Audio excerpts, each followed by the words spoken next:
Welcome back, guys. This is Telltale. I'm Emily. I'm Greg. And today we are going to be discussing another Stephen King book, The Shining. Yes. This one we both read together. Mm-hmm. Greg has outread me in Stephen King. This is the first Stephen King book I've ever read. Yeah. And for you, it's your Number 3 third? for me. Yeah, okay. So, yeah. This was a good one. There's a lot to unpack in this amazing. guy. So far, I think this is the best of the three, and I don't know how he could top this.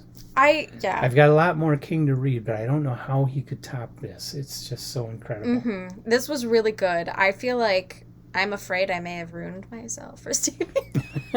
Having read this one first, and then after that, it's like, how does he feel about outliving his greatest work? I don't know. I don't know. If you look at like other people that rank his books, this is always towards the top, but it's usually behind It and Misery and Pet Sematary. Okay. So, I think we have some great Stephen King books to read. Yes. Yeah. So this just blew me away. This was really good. I found some parts a little predictable, but at first I had that as a criticism, but then I'm like, oh, you know what he was meant to... Oh, I have a feeling she's going to knock something over. We have a cat alert here. Yeah. Yeah, we have a brand new cat. 4-month-old kitten named Maisie who is blind and deaf, partially blind and all deaf. And she likes to run through the living room with reckless abandon, and I am expecting a light to fall over. Actually, she's doing okay. She's just laying down right now, so hopefully she won't be too wild and free. Anyway, back to Stephen King. This one really blew me away, and I think it's because I had come into it with this expectation that it was overrated, I guess. Like, okay. I had always kind of felt like I had never read Stephen King before, and I'd always kind of shied away from Stephen King because I felt like they would always sell by the name, and I was kind of like, yeah, but, like, if you're reaching that many people and they're just average people, then what you've produced is an average product. Yeah. And so I kind of had made this assumption about Stephen King that they sell by his name and his work isn't probably as great or lives up to the expectation. So when I came into it, I kind of already had some preconceived notion. One was that he probably used really flourishy words. And sometimes I worry about, like, if you get too flourishy, sometimes you say a lot without saying anything. Yeah. You know? And in the opposite way, where, like, you use all this language and words and you completely lose the meaning of what you're trying to get at because you're getting too wordy. It's actually the opposite effect, where he said a lot by saying very little. He has very concise. He's good at really, like, summarizing very complex characters and all that stuff. So I'd come in with all these preconceived notions, and I try to go into it as, like, okay, let's just unclutter that and just read it for what it is. And it was amazing. It exceeded my expectations, and it's beautiful in its simplicity and really, really cool. I liked it a lot. Okay. So, yeah. Do you want to kind of go into the... Yeah, should we even bother with a synopsis of this story? The Shining. That's the hard thing. It's such a huge part of pop culture. Like, it is. Unfortunately, though, most of the pop culture embrace of this is actually embracing the movie and embracing things that aren't even in the book. Yeah. Like the "Here's Johnny" statement. That's not in the book. That was entirely ad-libbed. The two girls they have a very small role in the book, but they're not twins. No, they're not twins, and they don't appear. 2 years they're apart. mentioned, but they never appear. Right. So a lot of the things that we, and of course the famous orange 1970s carpeting. That's not the carpet in this hotel in this book. It was a totally different carpet in the book. It was blue and black, and it had these swirly patterns. It's blue with, like, silhouette of a jungle scene or something like that, which is why the topiary garden out front is made of has animals. Yeah, that's the other thing. It's like this the reiteration. garden maze doesn't exist in the book. No, they're topiaries. But what does exist in the book, I wish would they really didn't have the special effects technology in what was it, 1979 when the movie came out, to really do it justice. And yeah, that was understandable. Kubrick purposely did that with his movies. He would change things just to avoid cheesy special effects. Yeah. So if he didn't have technicians that could pull it off, he would just change the story and not even try. Yeah. Like in 2001, he wanted Saturn, but the special effects technicians couldn't make the rings look right, so he ditched it and changed it to Jupiter. Yeah. Yep. You know, you stuff like that. You gotta do. Kubrick is famous for that in his movies. Taking a lot of artistic license. Well, and that's really the right way to do it. Instead of having a monster in a rubber suit, why not change the story to make it something that you can make believable? Yes. Where you won't see the zipper in the back. Yeah. You know? Yeah. And make a better movie out of it by staying within your limitations. And that's the genius of Kubrick. And of course, this isn't about Kubrick. I'm just saying a lot of the changes that were made for the movie were made, I think, to avoid specific technical problems. Like in the book, the shrubbery is not a maze. It is these animals that are trimmed to look like real wild animals. A couple of lions, a rabbit, and then they had a dog or something like that. Yes. And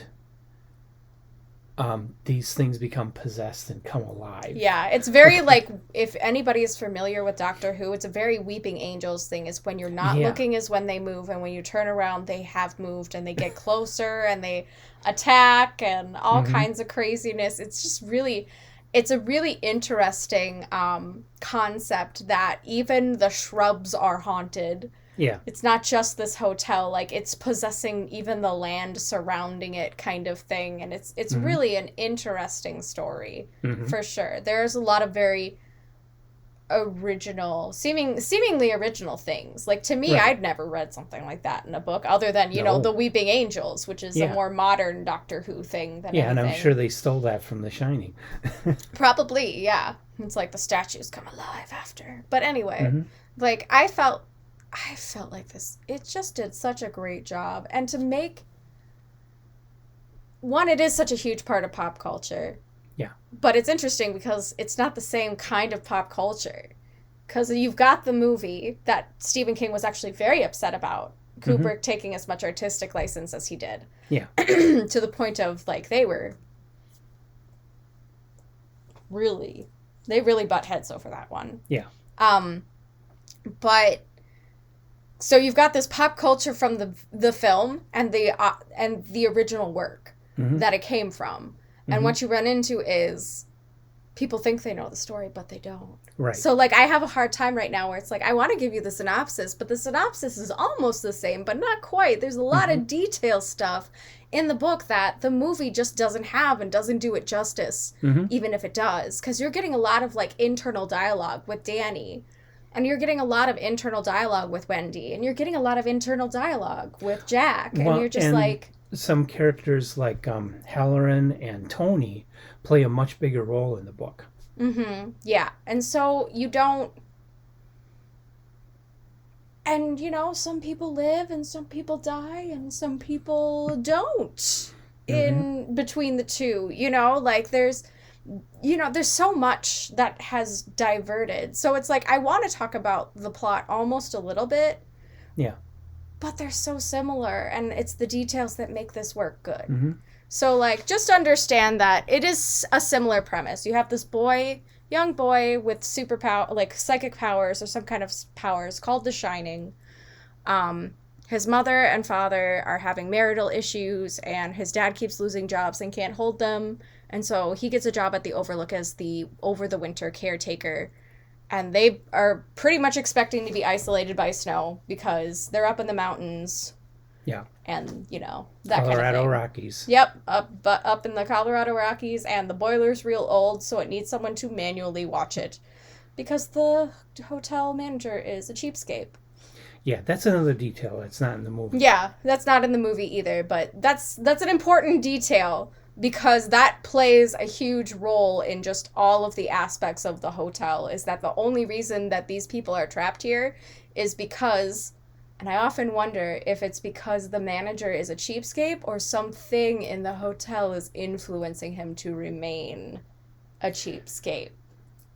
Because it doesn't want, like, the hotel is basically its own entity, or like multiple entities, and kind of like haunts people and like possesses them even. So I wonder how much of it was the influence of the hotel and Ullman actually being a cheapskate. Yeah, the hotel pretty much controlled everything. Yeah.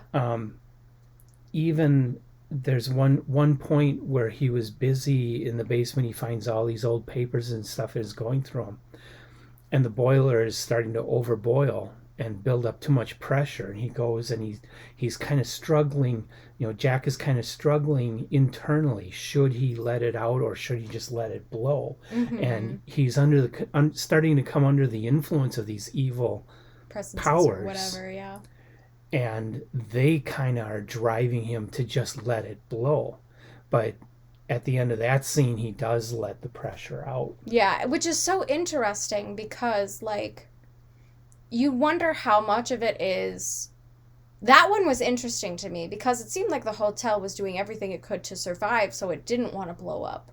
But the entities within it that were trapped were the ones who are coming back and being like, let it blow, let it blow, let it blow, let it blow. I was trying to understand that, or if it was his internal struggle. The entities weren't doing everything it could to help people or the hotel survive. They wanted people to kill and die to join them in the spirit world. Yeah. And so they were they were pushing towards disaster. See, I interpret that differently. They're the ones who don't want the hotel to go because they need something to haunt. But I'll spoil it if I counter that. Okay, that's fine. I understand. And I don't want to do that. No, that's okay. But no, the spirits have always been there. Whatever evil spirit this is, it might be something that goes all the way back to the Indians and has always been at this spot. Okay. And it's just there's just a lot fortuitous going on. that it took over the hotel and has this steady stream of people to drive mad and kill and have them join it seemed like it was kind of a sacred spot already. Yeah. Like in some way. And so that's why someone was compelled to build the hotel there in the first place. Because it just was so special and so beautiful and so pretty and so isolated. So it almost seemed like Neil Gaiman in American Gods kind of explains it, where when sometimes when people feel like there's some kind of presence in a place, that's where we get like museums and things. Like he was speaking specifically in American Gods to House on the Rock. It was a sacred site. There was a lot of energy flowing there, kind of thing. And that's why the guy felt compelled to build the House on the Rock and do the collections thing. It was because he knew the site was special, but he couldn't interpret why. So he made it about his collection and his things and him wanting to build this when it was really about building a temple, so to speak, on a sacred site. Yeah. And so that's kind of how Overlook feels to me, is like that was the original, like building the temple on a sacred site, so to speak. It just happened to be a hotel, and someone in modern capitalism misinterpreted that. Yeah. And just built this hotel. Right. For people to congregate. So that's how I kind of interpreted that a little bit, but like, I don't know, I'm still... But it's a complex book it really because is. You can take that whole supernatural element out of here. Take the whole Shining superpower out. Take the whole haunted hotel part out, and you still have this story about a guy who's a recovered alcoholic who's struggling to stay clean. Yeah. I don't even want to call it recovered. I just want to call him a dry drunk. Yeah. He's just a dry drunk is really what he is. Like, he's not taken the actual steps to get better, or he hasn't done the 12-step thing. He just cut off cold turkey. And so when he gets in this environment, he starts to go back into his bad habits, which, this is something happens all the time with alcoholics. Yeah, addiction is complex. And drug addicts, that they'll fall back into those patterns and head on down in some cases to self-destruction or even killing others, which, that's the road Jack goes down. And that's another thing. It wasn't in the movie. He was abused as a kid by his father, who was also an alcoholic. And that's what led alcoholic. him to become an abuser himself. And so there's this core story of domestic violence. Yes. And how oftentimes women and children become the victims of these guys that are out of control. Yes. And so then you add the haunted hotel and the Shining back on top of it, and you get this up. Just puts them in high stress, story. High stress situations that just perpetuate this. The other theme that I thought was really prominent is mother and father issues. Because Jack was abused by his father, who physically and who was also an alcoholic. So there's that whole other layer of the hereditary sin, so to speak, where the father has this problem, and so the son develops the problem. And like, I haven't read Dr. Sleep yet, but Danny might develop that problem too, because it seems to be a linear issue. But then you also have Wendy, who is emotionally abused by her mother a lot and over-criticized, and her mother she's the scapegoat daughter, essentially, where her mother blames her for the end of her marriage and all these other things, so that Wendy can do no right, no matter how good of a mom she is. And she's a really great mother in this book. In fact, like, I love Wendy in this book. I heard from you that in the movie, she's kind of a cardboard character, really, like, wimpy. Yeah, I mean, in the end, she fights back, but through most of it, she's just crying and scared. Yeah, and in this one... Not to say that I forget her name now, not to say that she did a bad job of acting. But that's what she Kubrick did a terrific job of acting, especially dealing with Stanley Kubrick, who was also very abusive to her. Actually, if you ever hear some of the stuff he pulled on and her, she said she would never work with him again. She never did. Shelley Duvall. Yes, there it is. But the Wendy, she was too much victim in the movie. In the book, there's a lot of scenes where she's more of a person, more of a wife, more of a lover, more. Yeah, she has more muchness. She has more dimension. Yeah. It still could have gone further, I think. But at least she had more dimension in the book than she had in the movie. Yeah. And I think what I appreciated about that, though, is how, like, those parental issues between the two of them end up becoming the dynamic of their relationship, where Jack can be abusive and starts just as emotionally abusive by playing into the insecurities of her mother that her mother poked at. Yeah. And gaslighting her the same way her mother did. So it's kind of like triggery that way. And he's triggered by her because he has an anger problem, whether he's an alcoholic or not, and has never addressed it, just like his father before him. So you kind of watch this dynamic become this perfect storm of things, which is why I'm a huge proponent of people taking good care of their mental health and trauma in a relationship.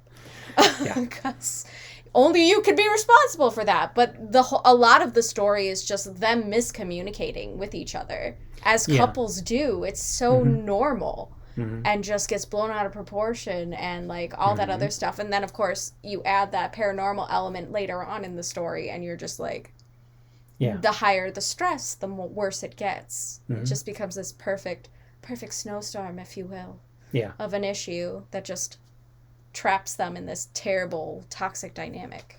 Yeah, and that's, again, just like Carrie and, to a lesser degree, The Dead Zone, King writes this story that a lot of us can relate to. Anybody that came from any kind of abusive relationship, abusive family, understands exactly what these characters are going through without the supernatural element. Yeah. And then so King it's a little puts triggery. That supernatural on top of it. To warn our audience, it is a little triggery because there are issues of domestic abuse, alcohol abuse, child abuse, lots of gaslighting. So if you've been in any kind of toxic relationship, you might find that a little triggery. I did, because I've been in some toxic relationships. So a lot of the gaslighting parts were hard for me, because I'm like, I know that feeling. I know that feeling so well. And the reality is that, I think I said it a little bit earlier, there are a lot of situations where there are guys like this that are very controlling and have problems with their anger management and are abusing alcohol and drugs, and they do escalate towards violence, and even to the point where they'll kill their wife and kids. Yeah. That really happens in reality. Yeah. And that's the centerpiece of this story, is that domestic abuse and how it can escalate. And King just kind of, I think, adding the paranormal, it enriches it, but it softens the blow too. Yeah. Yeah, especially because it is a very heavy book when you this is all happening to Danny. Mm-hmm. Danny is this innocent bystander. Yeah.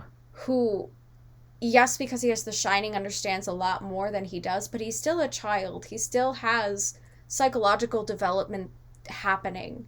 And he's got like these two, almost at two different rates. It's almost like he has this second adolescence, so to speak, because of The Shining, very early on. So he ends up growing up a lot faster, but it's happening simultaneously where there's Danny, who's kind of growing, and then there's The Shining that's kind of like dragging him upward, which has got to be a lot of internal chaos as a kid. Yeah.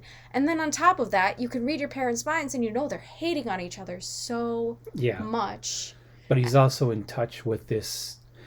It never really is explained what ultimately is at the center of the paranormal things going on. But there's some kind of entity, and it's in touch with Danny, and it wants Danny. Yeah. It really does, and because of his shine, it's trying. It never is fully explained, and I think that's kind of why it adds a level to the horror, because you don't know why it wants Danny so badly. Well, there's something about his mental powers that, if added into what that entity already has, but you don't know what that. Well, no, it's never. And result is going to be: explained. Does it get to manifest itself as an actual person? Maybe it becomes a god and you don't takes know. over the whole world so you and have kills like this everyone. little boy and it's all happening to this child who just wants to be 8 and wants to play and wants his parents to love each other and just wants to have this normal life. Yeah. And but then at the same time he's in conflict with this normal life, because when his dad starts kind of shutting him out of his mind, or the hotel forces his dad to kind of shut him out of his mind, and he can't read his dad's mind anymore, he starts getting so much anxiety because he knows his dad is like the focus of a lot of what's happening, right? Because he's the weaker link, so to speak, because of his alcoholism and things like that.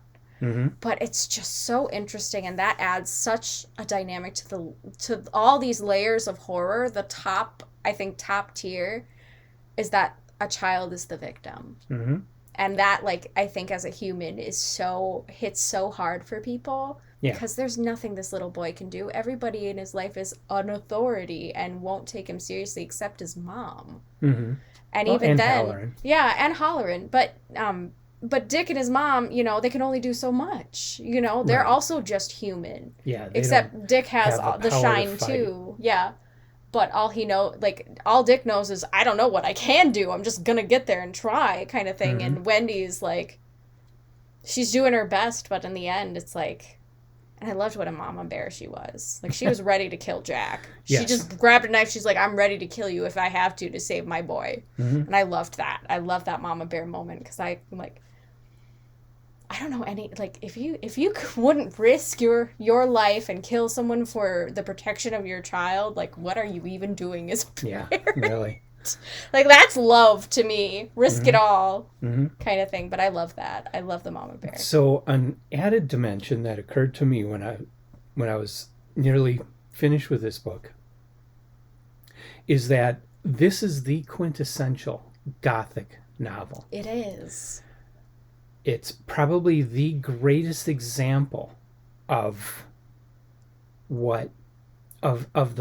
the truly core Gothic story, because the very first Gothic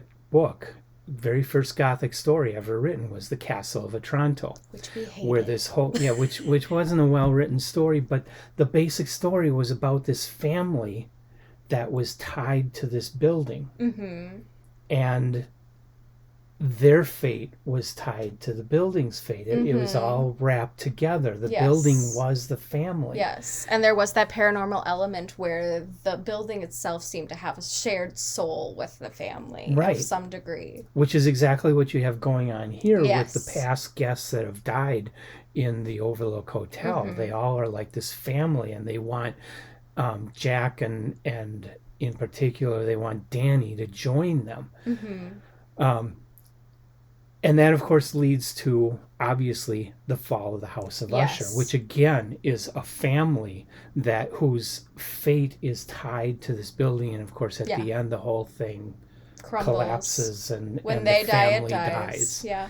And that's what happens here. it's the same story, just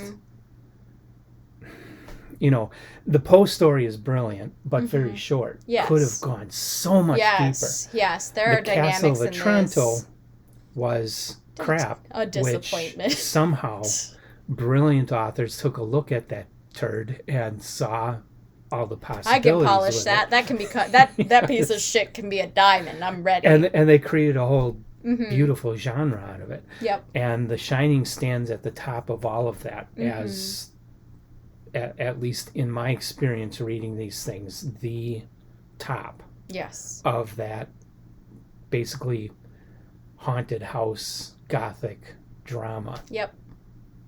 And of course, it's no surprise to me that Stephen King was part of that Rose Red series too, that miniseries, which kind of plays along the same line. There's one character in there that's really tied to the house. It's like a shared soul kind of situation. Again, also paranormal stuff. So it's like, it's a trope, but at the same time, this is like top tier level trope stuff. Like, this is the stuff that made the trope, so to speak. And where that trope comes from, of course, is the aristocratic families of the past, like the Windsors. Yeah. They called it the House of Windsor. Yes. That was referring not just to the castle, it was referring to all the people in that family, and they were tied together to their place. Yeah. Which also had a geological location. Yeah, and so it was just kind of natural for the Castle of Otranto to see that, you know, place and people identified with one another, and adds that extra to step. A tragedy. Yeah, adds that extra step of like them being bound to it paranormally speaking too. I like that. Yeah. So yeah, Stephen King did it right. He saw the turd and was like, I can make that cool. And he did it. Yeah. So far, this is the best Stephen King I've read. I've only read 3. All 3 of them were early works, Carrie, The Shining, and The Dead Zone. The Shining is the top of the 3. So it's definitely a top tale. I mean, there's no way this can't absolutely. There's no way. And there was a part, too, where I kind of had been hesitant because I thought, like, some of it was very predictable to me. But then I realized after I'd finished the whole thing, it was meant to be. Like, the foreshadowing, he wanted you to know what ultimately happens in the end. It's watching the train wreck to the point of the aftermath. That is the enjoyment of this book. Yeah, it's like the old phrase, it's like watching a train wreck about to happen. Yeah, I think that's why I like it. But, like, it's just so interesting because I feel like people who love horror and tragedy, like myself, have like the same thing that keeps people tied to like reality TV and trash TV. It's such a train wreck. You want to watch it happen, but for different reasons. Yeah. You know, like, I think that's why I'm starting to enjoy horror and tragedy even more now as I'm getting older, is one, it's more relatable and speaks more seriously of it than, let's say, trash TV, which makes it a satire. Yeah. But then, like, it's that whole, like, the guilty pleasure of watching the train wreck. Or, like, why do we watch videos of people who fall down and get hurt, even severely? Right. Because it's watching the train wreck. And it's fascinating, and it's human, and it's raw. And I think it's almost like the people who love trash TV and the people who love really top-tier, high-level horror, they have so much in common. Hate to admit it, but it's true. Yeah. I just really love that. And, like, Stephen King's great. I can't believe I haven't read him sooner. Yeah. I had my reservations, but here we are. You had said the ending was pretty predictable, and yes, it was. King foreshadows the ending. The ending is predictable, but it's like the fall of the House of Usher. You know it's going to fall. Yeah. You know what the ending John is. dies at the end. You know he's going to die. You're just here to watch the train wreck, so to speak. Right. You can't look away. The joy of the book is that journey to find out how. Yeah, and there's so many levels of complexity, too. It's just a pleasure to read. It's so relatable. It's so human and raw and interesting. And it's unexpected from something that's considered popular literature. This isn't considered great English literature, though it probably should be. It really should be, because this is... If you're going to teach Fall of the House of Usher in American literature classes, this should be there too, because this is better. Yeah, and I would say this is an intense book, but it's not really scary to me.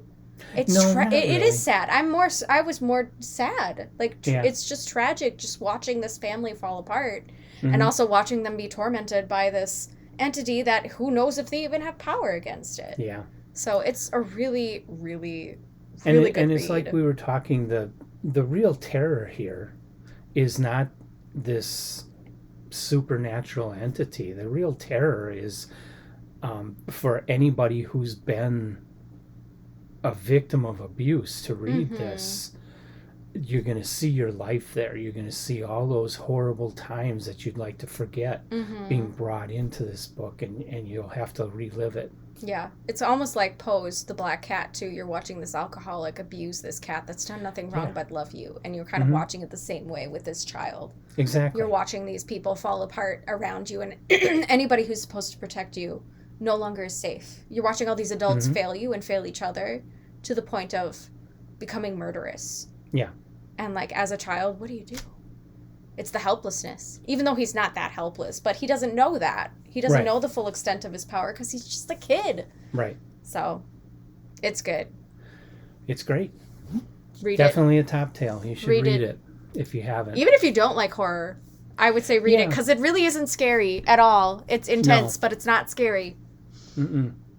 Except maybe the shrubs. The topiaries are pretty but even scary. that, I thought, I could see Ray Harryhausen animating all that. I know. But he's the only one that could have pulled it off back then. I was thinking, the guy who did all the animation and illustration for some reason, Monty Python. Oh, Terry Gilliam? Terry Gilliam. For some reason, I had it in... That's what I envisioned in my head. I'm like, this is so dumb. But I love that part because, like, that is so absurd to have happen to you. Like, to have plant life become like that. Like, that would be intensely terrifying. Ugh. That could make a story in itself. It really could. They could have chased you all around the building. I mean, I know they had, like, I don't know. Anyway, really great read. Everybody read it, please. Please read. Yeah, great American novel, great American literature. It's good stuff. And we will see you next time. Bye. Bye.